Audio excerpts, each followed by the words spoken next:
Developing story from Weston, where FBI agents raided a home in a gated community that is connected.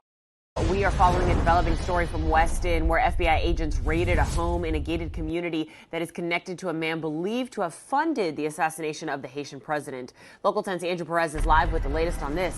Andrew. Nicole, here's the thing. It's unclear exactly what the FBI is looking for. The court documents are sealed, but we know several different agencies are involved in this right now.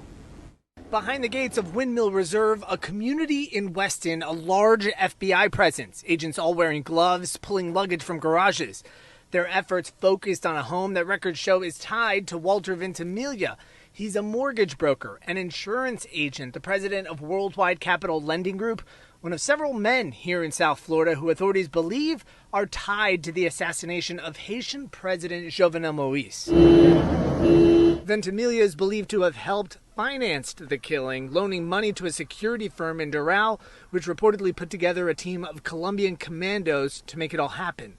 He also allegedly loaned money to would-be Haitian leader Christian Emmanuel Sanon. The investigation ramping up as people mourn the late president. The FBI releasing a statement about this search of that home behind the gates of Windmill Reserve. Quote, I can confirm the FBI and HSI are conducting court-ordered law enforcement activity. The affidavit in support of the search warrant has been sealed by the court, and so I am prohibited from commenting further. There's no threat to public safety.